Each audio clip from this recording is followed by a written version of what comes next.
And we are live. Hey guys, this is Ruben from Dubb's podcast Connection Loop. I'm with one of my favorite people, Marilyn Devonish. And Marilyn has been such a great early adopter that has given us so many interesting pieces of feedback and so many interesting channels and just a really cool overall vibe. So, Marilyn, you and I were just talking about some super interesting things about being in isolation and how to be our best self. So I figured we can get into it. Some of the topics that I'd love to explore are just overall dealing with isolation, maintaining focus, how to connect people digitally during this time. Use what is anchoring? I want to learn more about that, and then of course NLP, which is a topic that we've discussed before. So, what is your take on all of this stuff and right now? Well, I might start with self-isolation. And first of all, thank you for having me back on your wonderful show. Amazing. I know I sort of invited myself saying I really want to talk about this topic. But one of the things about self-isolation is if you had said to people probably 6 months ago or 3 months ago, what do you most want? And they'll be going, oh man, I'd love some time off. And then suddenly you've got some time off and you can't actually get people to stay in their houses because I think people very quickly realize that working from home is a completely different ball game sometimes. When you add to that the sense of self-isolation and enforced isolation, it really can mess with people's heads. So one of the things I've been sharing with a lot of my clients is just things you can do to break up the day. And I say, if you are one of those people who's having to work from home, I definitely recommend segmenting the day in the same way you would if you're at work. So make sure you have regular breaks, make sure you have a schedule for lunch, make sure that you're also making an effort to connect with people. And because I don't think people realize the power of those, what I call those micro contacts, walking past someone on the way to the water filter, passing someone in the street, just saying hi, seeing your neighbors, having a chat. I think we all take that all for granted, understandably, because it's our everyday way of being. And now that's all been taken away. You're suddenly like, oh my God, what am I going to do next? So I would say a really big piece of it in terms of keeping your sense of sanity, particularly if you do live on your own, is making sure you build in connection time and break time. And you could go old school and pick up the phone or send a text. You could be more high tech, FaceTime, Skype.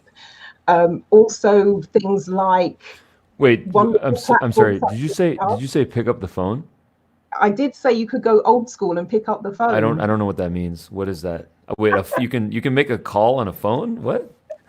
I know it's a weird concept, and I've actually phoned a few people recently. They're like, "Oh my God, it's so lovely to speak to you," because just hearing another person's voice. And in terms of the way you connect with clients, what I'm going to start doing soon is sending some Dubb messages to people. Hmm. Hey, how are you? How are you doing? What's been going on? Click the button here if you want to send me a video message back, because I think that's going to be a wonderful way to break up my day and also to break up the day of the people who receive those Dubb messages. I've never thought of Dub as a way to just connect with people on a purely personal basis. I've seen it used like that in the past, but that is such an interesting use case. And I'm so glad that you're thinking of that because you're right. It is a good thing to do to send someone a quick little note, send someone a quick little video. One of the things that I used to do is on my phone is I used to record a video on my phone and then just text it to someone as a birthday wish or something, and that became kind of my thing. And I remember thinking to myself, I'm like, there's got to be a better way than just texting someone a 50 meg file every time I want to communicate. You know, the And same then goes and for email because who wants to attach an email? and that's probably one of the drivers for why you then created Dubb, in terms of there's got to be a better way, because that's how many Right. inventions come about. Somebody looks at a situation and goes, no, this isn't working. So I'm Yeah. definitely going to be using it in that way, and I'll probably do them personally as well, just little 30 seconds so I can actually say the person's name. So for me, that's going to be a big one. Now, in terms of the whole piece about your environment when you're working from home, once you've connected, you've spoken to some people, one of the things I find is that people don't make a distinction between their work and their home, because Hmm. suddenly they're just thrust into this place and this space. So for myself, now I am sitting in my office, so I know when I walk out there, I'm into my living space. But even so, I still, many years ago, I call it the threshold. where I know that when I walk over that threshold, particularly at the end of the day, so once we finish this call, it's going to be around 8:30 in the evening for Right. me. So when I walk over that threshold, I'm done. No more work, no more emails, no more telephone calls, because what can happen in these situations is things start to creep out and overspill. And so I would always kind of remind people about doing that as well. If people are working at home and they've got their family around them, set some boundaries. So, when I'm sitting here doing this, that means, and also sometimes you've got to set boundaries for friends and relatives and neighbors, etc., who kind of think, oh, you're at home now, I can call you at any time. I can text you at any time. I can FaceTime you at any time. And that's often if you are in a job and your job now is just to do the same job, but from home, it's not necessarily that free and easy, as people are starting to find out as well. So I would say once you kind of understand the flow of your work, set the boundaries, tell people what's in, what's out, what's acceptable, what's not acceptable, and the parameters in terms of timings, because all of those things can then create a bit of stress if you haven't got them managed and if you haven't got them handled. And I would definitely also say about scoping the work, so you know what's kind of expected. If you know that you'll, I don't know, create 10 client reports in a day, once you've done your 10 client reports, if that is genuinely what you're meant to be doing, you can kind of go, I'm done, even though it might be 2 o'clock in the afternoon. And I think one of the problems is people overwork because they're afraid of being caught out for not working. Yes. And that in itself is also a problem. Right. No, that's really interesting. You touched upon a couple of really interesting topics. This idea of boundaries, and we've never even thought of this situation that we're in right now. There's no rule book for this. There's no protocol. I just learned from my wife actually that in real estate, there is no switch for open houses right now on that real estate system. That switch has been removed. There's no way to host an open house in real estate. Talk about a boundary that exists in such an old industry. That's crazy. And those types of new rules, the rules of engagement, if you will, that's what we're all creating right now. I put a sign out on the front gate in front of my house to have packages delivered outside of the gate, not to my front door.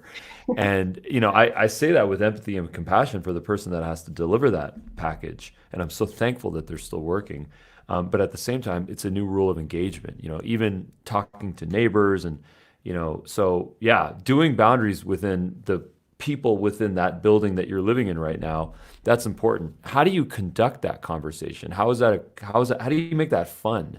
Besides doing it with wine, but well, if people have got kids, one of the things I've always suggested is if you can bring them into the process, that's very cool. Yeah. So let's just say you've got a pile of papers, if you're still using paper, and you've got to file them somewhere. You can say to kids, okay, see this pile here? That needs to go there. And these ones with the pink stickers, they need to go there. And, you can give people little jobs and little tasks and you go, right, well, that'll take them about 20 minutes. I can quickly get that report done. And also, if your children are having to, like, homeschooling is now a thing because, of course, the schools are closed. So if there's work to be done, where you can go, right, okay, for the next 25 minutes, I'm going to be here working on this. Have you done your homework? No. If so, get that, do that. And then at the end of that time, you kind of go, oh, I've finished. How are you getting on? So now it's kind of a collaborative process where you're all working together, as opposed to just a fight.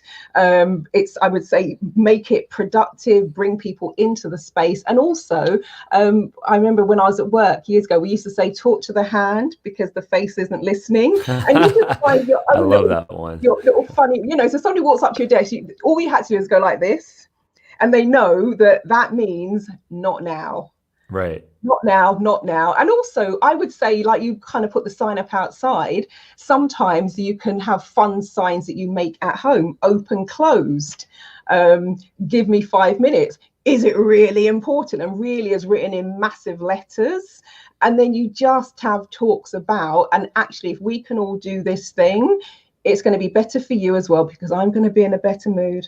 I will not be as stressed. And it's kind of then building it in as a win-win for everyone in that scenario. And sometimes it's a little bit like, training people, because it's new. So it's not going to stick every single time. So sometimes you've got to keep reminding people. Now, remember I said, If I'm sitting here, I'm working. And then you probably have to do it half a dozen or so times. And then people will often look at you and go, oh, you're working, aren't you? And they start self-correcting themselves after a bit, because that's almost like a light form of anchoring where they get anchored into, you're sitting there, that means you're working. And you, by the same token, get anchored into that as well. I'm here, even if it's your kitchen table. At this point, I'm working. When you step over the threshold, move your stuff off the kitchen table, the knives and forks go back on it, and you then redefine that space in a different way. That's so inspiring. I just thought of a best-selling book for you and I to co-author, and it's based on this whole. It was an old book and an adage called "Everything that I learned in the sandbox" or something to that effect. Yeah. And it's just this whole idea of when we're kids and all that, those rules of etiquette and the way that we conduct ourselves with one another, the things that happen in that sandbox are exactly what we need to be doing as adults. But I realized that a sandbox is one of the dirtiest places out there. And that the new version of that is everything I ever learned is what I do in a quarantine, because everyone's jam-packed into a small little space and we're doing all these digital things and everything is changing and we need to have a new etiquette. And I believe that this etiquette that we're creating now is not just a short-term thing. This is an etiquette for the future. All of our mindsets are being reprogrammed right now to think differently and to use digital and to interact with one another in a different way and to think about cleanliness and to think about personal space and all these things that, we've taken for granted and we just don't really think about. So Absolutely. And for me, this is one of my, because that everybody was then, people are having to pivot as well. yeah. What you were doing last week, you're not doing this week. And somebody had said to me, really, Marilyn, flexible work. And I said, okay, maybe what you don't understand about me, there's a side of my life that people know nothing about. I started working as a flexible working implementation consultant back in 2003. So that meant going into organizations to help them implement smart, what was called remote and also flexible working. And that was everything from ripping down walls and redesigning spaces and working with architects and ergonomic designers, right through to speccing technology and training people how to use that technology, through to what I call the psychological side of working from home. And so for me, it's been 17 years that I've been having this conversation with people, but it is now new for the world. And in terms of doing stuff online, I started coaching and doing therapy online in 2005. Which again was kind of unheard of in the therapy field, because everybody thinks you've got to be face to face. But I just had a situation where somebody had read something in Psychology's magazine, wanted to do a breakthrough session. She said she's in Birmingham. I said fantastic. I said get the train from Birmingham to Watford, and she went no, Birmingham, Alabama. And that's when I was like, whoa. And I was like, okay, what are we going to do? And I'd never done it before. But I said to her, look, okay, we'll do an online session. If it's not to my standard, if I'm not happy with the output, I'll give you a full refund. And to this day, it's one of the best breakthrough sessions I've ever done. So I'm really grateful to her for that thing that you're just talking about. She shifted my mindset and made me go, oh, wow, I can do this by phone and old school. And then it was by Skype. And now, of course, it's by, my online meeting room. But sometimes it does take something to shift your mindset. And I actually believe that what we're seeing now in terms of the way people work, I think there's going to be a seismic shift, because I suspect that people, once they get over the shock of having to be at home, having to work at home, being in isolation, not allowed out, they're going to go, oh, I actually like this. And that meeting that was taking me 2.5 hours, I can do this in 30 minutes online. Yeah. So I think it's going to shift the landscape of how we actually work. I agree with you, definitely. And what would you say? I mean, obviously, stock market recession, that stuff aside, how has this affected larger companies now in terms of potentially being more dependent? And when I say larger companies, I mean specifically the ones that are in a physical office. How are those companies most affected right now, and what are some of the things that they can do for people that are listening that do work with a team of 50 or 500? What is your take on that realm? I still definitely think you can embrace the technology that we have at our fingertips. I know, because I've been running online groups for probably about, when did I launch that program? First automated e-coaching program was in 2013. And I know that you can get a real sense of connection even when you're online. So I would say companies can still continue with their meetings, they can still hold their conferences, they can still run their workshops, because often when I first started running online workshops, I had people who had been to the in-person workshop. They then came to the online video webinar workshop, and the feedback, if you line the feedback up, it was exactly the same. And people also said, oh my God, I thought I would miss being in the room. This has been fantastic. And so I think once people get over that mental hurdle, all the things they've cancelled, and you and I both, Ruben, both know about some of these tools that we've got access to, webinars where you can have up to 1,000 people on a webinar, or the Expo platform that I've got where you can have up to 100,000 people live in that space. So you can recreate pretty much everything you've been doing in the office. You can recreate that online once you get your head around it. And the way I run my online workshops, exactly the same as the in-person. The doors open at 9:30 or whatever it is. We'll have our break after sort of an hour and a half, depending on the material. At various points, I'll deliver a handout into the online room. There'll be a poll that comes up. There'll be a private Q&A if you really want to ask me something outside of the room. There'll be the public Q&A. So everything that I've ever done in a training room, in a conference room, I have been able to do those things online. So I think there's a massive amounts of scope. And I would say the key thing is you've got to make sure that you're bringing everyone with you. You don't want, a bit like, I guess, in the military, you don't want to leave any men or women behind. So there'll be people who are struggling with technology. There'll be people who go, oh my God, I don't even know what to press. They get overwhelmed. They maybe won't tell you. So you've now got to notice, where are people not communicating? Where are you not hearing from people? Where is maybe productivity, engagement going down? And I think when they get all of those pieces into play, you'd be amazed at what can be created in the online world, while we all have to be, interdispersed. You mentioned that you have hosted some events, and that you potentially are in the future. Is there anything that we should know about? Any kind of stuff that's upcoming? Anything that you'd like to promote? Oh my gosh. Well, actually, one of the things I've got, talking about the pivot, I'm in the UK for people who are kind of like, where is she from? I had a family flying in from Australia next week to take my photo reading workshop, which is a 3-day workshop. Of course, that's now not going to happen. So what I'm going to be doing is I'm going to be doing some all-nighters, because what I've decided to do, I'm still going to run the workshop live like I would if they were in the room, but I'm going to run it on Australia time. So that's happening the 3rd to the 5th of next month. And it means I'm going to be starting at 10 p.m. for the 2 longest days, the Saturday and the Sunday, and finishing at something like 4 a.m. or 6 a.m., whatever it is. So that's the next thing that's coming up live, which is the, read at 25,000 words per minute and photo read a whole book in 5 minutes, and improve your creative thinking, your decision making, your kind of reading, learning, intuition, you name it, it's all in there. I think that's, for me, one of the most powerful workshops I've ever done alongside the NLP is the photo reading. So that's the next thing that's coming up.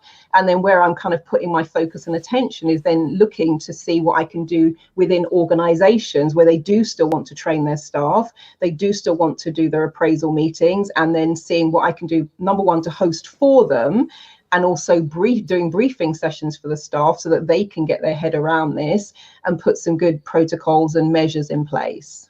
So I want to make sure I understand this. So this sounds like a phenomenal service that you provide, photo reading. Explain it to me a little bit more. I want to understand it. You said read a book in 5 minutes. I'm hooked. Explain more. The premise of photo reading is the baseline speed is your photo reading at 25,000 words a minute, which is fast. Most people maybe read 200 or 300 words a minute. And the premise is that it's called whole brain, whole mind learning. So using all of your mind, all of your brain, tapping into all of your learning styles and tapping into the 8 multiple intelligences.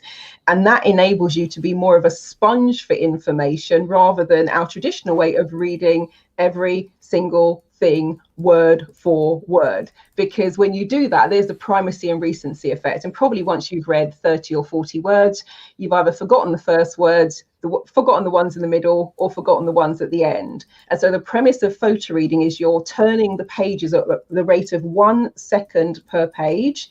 You're basically doing almost like a mental download of the information.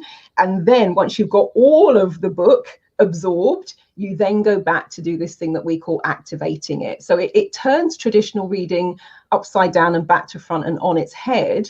But for me, I was diagnosed with what was thought to be early onset Alzheimer's in my 20s. And my doctor said there was nothing he could do for me. And I struggled with that for years. You know, I'd read something, 5 minutes later, I have no idea what I've read, could sometimes barely string a good sentence together. And when I came across photo reading, it seemed completely outlandish. I was like, you've got to be kidding me. But I'm going to give you a couple of $100. I'm sure this isn't going to work. And quite frankly, it didn't at first, because I had, you know, a home study course, and we know about, well, I call it shelf development. What you get something great, you put it on the shelf, and your shelf is more developed than you are. And then it was a few years later, I went on a course, and there was a guy who was saying that he reads 20 to 30 books a month. And I'm like, dude, you obviously don't get out enough. And how do you have a life? And then he said, I photo read. And that's when I thought, oh my God, I've got that. They were tapes back then. They're actually sat behind me still. But I thought, I've got those tapes. I'm going to go home. I'm going to listen to them again with an open mind, rather than going, I don't think that's going to work. And the rest, as they say, is history. Within a couple of days, my life started to change. And that has also been the case for my students. And I've had people with dyslexia, dyspraxia, brain damage, you name it, they've had it. And within 2.5 days, completely transformed. So for me, it was a game changer. Wow. So I'm just going to put your URL real quick on the page here. I think it's really important that people pay you a visit, because that sounds phenomenal. You mentioned something that I don't know about. You said dyslexia and then dyspraxia. I actually don't know what that is. Dyspraxia is the whole thing about spatial displacement. And one of the ways my clients have described it to me, it's like things are just moving about as though they're kind of off balance. And the very first time I encountered someone who had both of those things at the same time, he's one of my flagship case studies. He had just been kicked out of school. He went to a private school because his brother got in. He got kicked out because he wasn't making the grade. And I did a one-to-one session with him. His mum asked if photo reading could help. And within the space of a few weeks, he went from failing to getting a B in his history exam. And that is crazy, because he just wasn't able to comprehend any of those things before. And that was probably, oh my goodness, that would have been probably about 15, 16 years ago. And I spoke to his mum year before last. I says, how is he doing? She says, Marilyn, he is still doing great.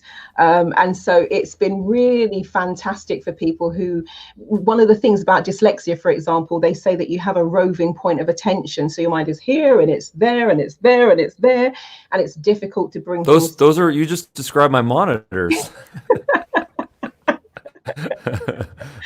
And there's a thing in photo reading called the tangerine technique, and it really, part of it is about getting a good sense of focus and being in a state of what we call relaxed alertness. Because when you're in that state of relaxed alertness, left and right brain are working together, and that's where everything is firing on all cylinders. People are much more productive, much more creative. You can think much more strategically, make better decisions. And for those who are so inclined, also really kind of tap into your intuitive senses as well. Wow. Very cool. Very cool information. Stunning. So I want to pivot the convo a little bit, if you don't mind. We talked about this idea of anchoring.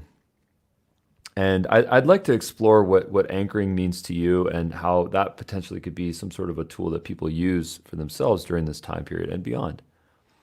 I first came across anchoring when I did my NLP practitioner and master practitioner. I went on to become a trainer of NLP. So it's a term that I associated with them. When I understood what it was, I'm like, we are anchored all the time. But the premise of anchoring is you will do something or say something which then invokes a memory. So if somebody was setting an anchor, for example, so one of the ones is people want to feel more confident or more calm or more peaceful, more relaxed, whatever it might be. And in this current situation, being calm and relaxed and peaceful is probably a good state. So you think of a time where you were that thing. So I might say, okay, think of a time where you were calm, peaceful and relaxed. Can you think of a specific time? People go, oh yeah, I was, on holiday. I was on the beach. I could hear the birds. I could see the sea, and, really relive it as much as you can. And then if you think of it like a curve, when you hit the peak point of that experience, you what you call set an anchor. Now, setting an anchor is something you will do or something you will say. And I often say to people, start with a physical anchor. So you might hit the top of that peak state and then, put your fists together and say to yourself, yes. Or, you might tweak your earlobe or do something which isn't in your day-to-day, because you want to be able to make a distinction between your daily actions and what you call firing off the anchor. But you set the anchor 3 or 4 times. You say, okay, think of that time again and think of that time again. And you want to layer it in with any other experience. And when you hit the peak, you set the anchor, you do your physical gesture or you say the word. And once you've done that half a dozen or so times, what will happen is all you need to do is your gesture, and you are automatically transported into that state. So that's kind of what an anchor is. And if people are going, well, I'm not really sure that would work, it totally does. Like when I was growing up, depends on what country you were in, but there was a guy called Nick Kamen, and he did an advert for Levi jeans. The song that they used in that advert went to #1 in the charts because he was good to look at. And he goes into the laundrette. He's only got 1 pair of jeans. He needs to wash those jeans. So he takes the jeans off, puts them into the washer. And then people are sitting there swooning. But the song went to #1. Why? #1, you're hearing it all the time on TV. But #2, when you hear that song, people are like, oh, they now remember the advert.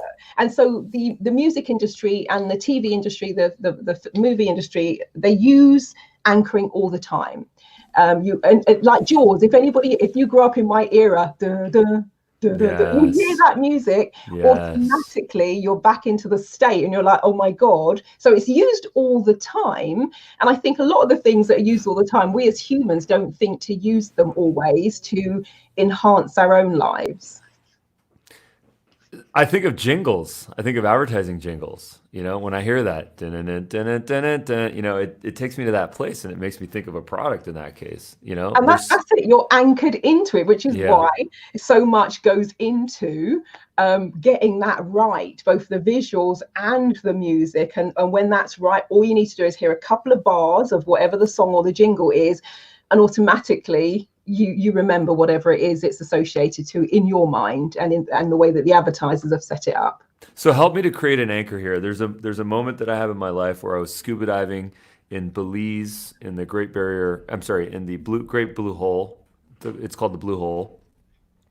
And that was a moment, and I remember being down there. It was tremendous.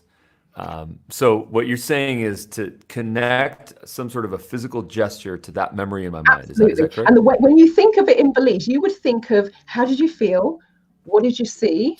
What was going on around you? What did you hear? Was there a particular smell? The smell, you might have had the smell, salty water and that fresh air has a particular smell to it. And it might have been that, I just had a sip of coconut water or whatever it was. So as many of the senses as you can bring into the memory, because that's going to make it as real to you as almost as being there. And then when you get to the peak of that experience, you then decide, okay, what's my anchor? And if your physical anchor, and when I first started, I was like, I'm really not into this stuff. My anchor was this, where I put these 2 fingers together and pressed them together and said, yes. And that was one of my anchors, for example. And another one I played with, because I don't play with my earlobes that often, was doing this when I wanted to just kind of calm myself down, because I can do that very discreetly in the office. Or, when I used to be scared of public speaking, for example. So when I first started, I'd be waiting to go on stage and I'd just do that. Now it just looks like I'm doing that or adjusting my microphone if I'm wearing a Madonna mic. But what it was doing, it was reminding me to, okay, relax, calm, it's all good. So can be anything you choose in terms of the physical anchor. All right, so here's my anchor. I'm going to pinch my thumb against my index finger here, and then that's going to take me to that place. And then the next time I'm in a situation, I can do this while driving. When I go back to driving, I can do this when I'm in a little thing, and that's the thing. So thank you very much for that gift. And you just play with it, so you remember being in Belize, you remember in there, and you almost might even feel your heart racing if it was really exciting, or just that sense of joy, that sense of pure connection. And when you hit the peak of that state, that's when you do your anchor. Give yourself a breather, do it again, and cycle round and do it 4 or 5 times. and build it up and build it up and build it up. When you hit that peak, set the anchor, and then it gets to a point where you just have to even think of the place or fire off the anchor, and all of those memories come flooding back. That's funny. So here's what I want to do with you to kind of wrap this up. I want to create a positive memory. I want to create something really fun and really interesting for people to check out, for you and I to experience, okay? And what I'm going to do is I'm going to give you these terms they're British slang, okay?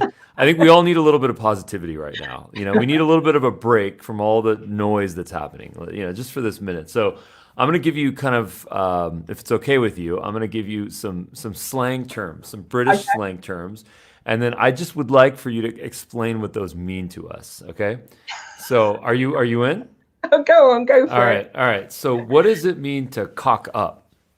To say that again? To cock up. Oh, you make a mess. You've completely messed it up. Okay. What is blimey? It's like, oh my God. And it can be blimey. You know, somebody does something a bit cheeky, or it can be blimey, where you're quite surprised, but it is like an oh my God kind of thing. Okay. What does chuffed mean? Chuffed, you're happy. Oh man, I'm chuffed to bits. Like, I'm really happy so I actually am genuinely chuffed to bits to be here talking to you today. To bits. What does that mean? Oh, to bits. It means like a lot. Okay. All right. Bee's knees. Bee's knees. That's a good thing. You know, if you think you're the bee's knees, you know, you're great, you're fantastic. So sometimes you go, who does she think she is? The bee's knees? Or you go, oh man, I'm the bee's knees, which it means just brilliant, good on me, thumbs up, pat on the back. Wonky. Wonky. It's not straight. You know, when you like, oh, you're hanging a picture up, it's wonky. It's off kilter. It's not straight. Bangers. Now, bangers, generally speaking, and now that's going to be slightly contextual, but bangers, the first thing you say, bangers and mash. So that's sausages and mashed potatoes. Okay. All right. The next one is dog's bullocks. Oh, dog's bollocks. Okay. Dog's bollocks means, you know, top dog, leader of the pack. It's brilliant. If I say I'm the dog's bollocks at flexible working, it means I am brilliant at this. So it's a, you know, it's kind of bigging yourself up and saying that you're brilliant. Got it. Plonker. Idiot.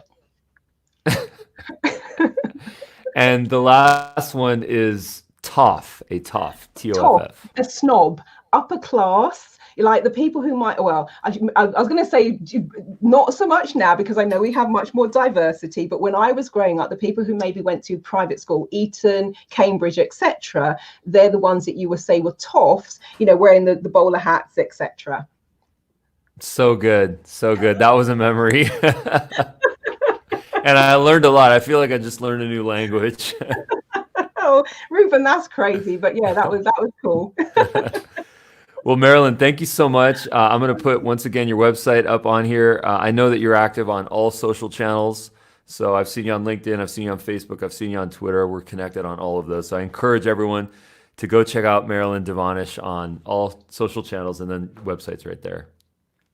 Oh, thank you, Ruben. Always a pleasure to speak to you. Likewise. Thank you so much, Marilyn. Thank you. And thank you for Dubb, because it is such an incredible application. I absolutely love it. And people are always, they get positively anchored when they receive a message. Yeah. And what is your take on some of the new things that we've launched on Dubb specific to just remote work and, you know? Absolutely love it. I think it's incredible. It's amazing. And it's one of those tools that has been in the making. And there are certain things that are happening now. You go, oh my God, that is perfect for the time that we're in. It can serve a real need in terms of where people are at, what's happening in the world. And all of the things you've been rolling out are just kind of hitting the nail on the head. So I think it's absolutely brilliant. And it's one of the tools that I've, you know, seen grow and develop since I first became a customer, which must be a good year or so ago now. So fantastic. And well done to you and the team. It's amazing. Thank you so much, Marilyn. And thank you for your time here. Oh, you're most welcome. Thank you. Bye-bye.